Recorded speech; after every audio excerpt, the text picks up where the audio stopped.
ಎಷ್ಟು ಧಾರಾವಾಹಿಗಳನ್ನ ಮಾಡಿದ್ರಿ? ಅಂದರೆ 6-7 ಅಂತ ಹೇಳಿದ್ರಿ, ಹೇಳ್ಬೋದಾ ಹೆಸರುಗಳು? ಫಸ್ಟು ಹರ ಹರ್ ಮಹಾದೇವ, ನಿಹಾರಿಕಾ ಮಾಡಿದ್ದೆ. ಓಕೆ. ಹಾಂ, ಆಮೇಲೆ ಮಹಾದೇವಿ ಮಾಡಿದೆ.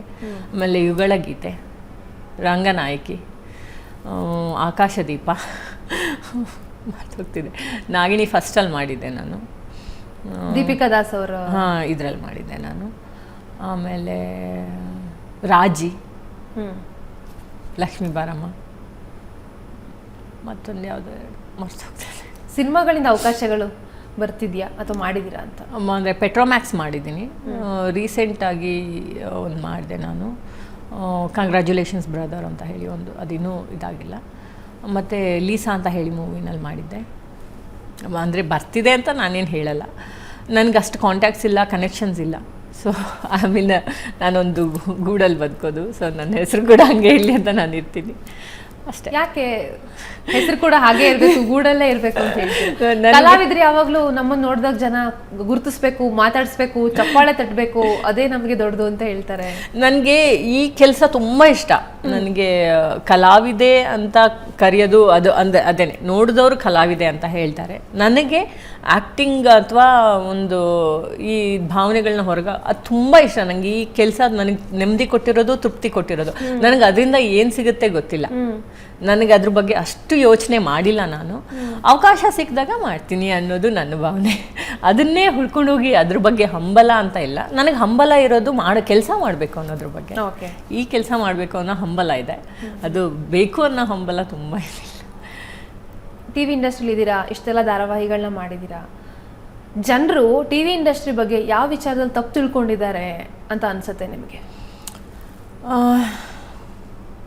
ನಾನು ಎಲ್ಲ ರಂಗದಲ್ಲೂ ಎಲ್ಲ ರೀತಿಯೂ ಹಿಂಸೆ ಇರುತ್ತೆ, ಎಲ್ಲದು ನಮ್ಮ ಚಾಯ್ಸು. ಹೆಣ್ಮಕ್ಳಿಗಂತಲ್ಲ, ಹುಡುಗರಿಗೂ ಹೇಳೋದು, ಯಾವುದೇ ಆಗಲಿ ಕೆಟ್ಟದಾಗಲಿ ಒಳ್ಳೆಯದಾಗಲಿ ಚೂಸ್ ಮಾಡ್ಕೊಳ್ಳೋದು ನಮ್ಮ ಮೇಲೆ ಬಿಟ್ಟಿರುತ್ತೆ. ಇಲ್ಲಿ ಇಂಡಸ್ಟ್ರಿ ಅಂದರೆ ಅವಳೇನೋ ಅಥವಾ ಅವನೇನೋ ಅನ್ನೋ ಥರ ಬಿಂಬಿಸೋದು ಬೇಡ. ಅದು ಆ ಥರ ಇರಲ್ಲ ಅಲ್ಲಿ.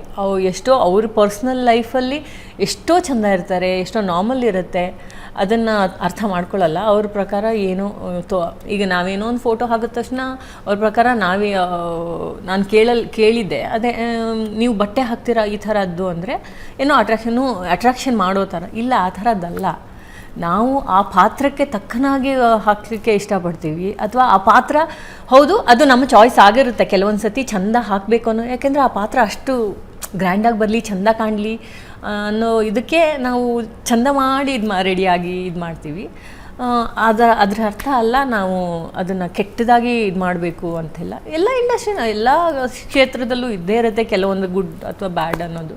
ಸೊ ಇದಕ್ಕೆ ಮಾತ್ರ ಅನ್ನೋದು ಕೆಲವ್ರ ಭಾವನೆಗಳಿದೆ, ಅದು ತಪ್ಪು. ಯಾಕೆಂದರೆ ಅವ್ರ ಕ್ಷೇತ್ರ ಬೇರೆ ಇರುತ್ತಲ್ಲ, ಅವರು ಅದರಲ್ಲಿ ಇದ್ದಾರೆ. ನಾನು ಟೀಚಿಂಗಲ್ಲಿ ಇದ್ದೆ, 6 ತಿಂಗಳಿದ್ದು ಅಷ್ಟೇ ಇದ್ದಿದ್ದು. ನಾನು ನೋಡಿದ್ದೀನಿ ಒಬ್ಬ ಟೀಚರ್ ಕೂತ್ಕೊಂಡು ಹೈಸ್ಕೂಲ್ ಹುಡುಗಿಗೆ ಕೆಟ್ಟದಾಗಿ ಮಾತಾಡಿ ನಾನೇ ಕೇಳಿಸ್ಕೊಂಡು, ನನಗೆ ಅದು ತುಂಬ ನೋವು ಕೊಟ್ಟದ್ದು. ನಾನು ಅದಕ್ಕೋಸ್ಕರ ಅವ್ರ ಭಾವನೆಗಳು ಈ ಥರದ್ದು ಇರುತ್ತೆ ಅಂದಾಗ ನನಗೆ ಅದು ಬೇಡ ಅನಿಸಿದ್ದೆ. ನಂಗೆ ಆವಾಗ ಟೀಚಿಂಗು ಒಂದು 10th ಹುಡುಗಿಗೆ ಅವರು ಆರಾಮಾಗಿ ಹೇಳ್ತಾರೆ, ಆ ಹುಡುಗಿ ನನ್ನ ಮಕ್ಕಳಿಗೆ ಅಂದರೆ ಟೀಚರ್ಸ್ನ ಇಂಪ್ರೆಸ್ ಮಾಡಬೇಕು ಅನ್ನೋದು ಅದು ಮಕ್ಕಳ ಆ ಏಜಿನ ಒಂದು ಇದು.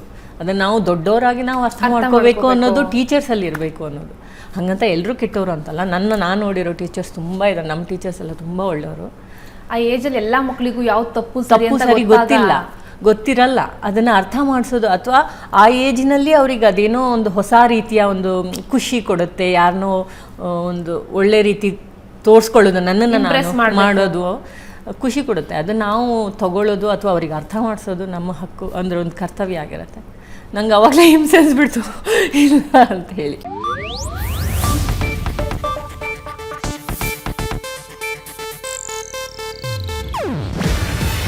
ಇದು ಏಷ್ಯಾನೆಟ್ ನ್ಯೂಸ್ ನೆಟ್ವರ್ಕ್ ಪ್ರಸ್ತುತಿ. ನೀವು ನೋಡ್ತಿದ್ದೀರಾ ಏಷ್ಯಾನೆಟ್ ಸುವರ್ಣ ನ್ಯೂಸ್.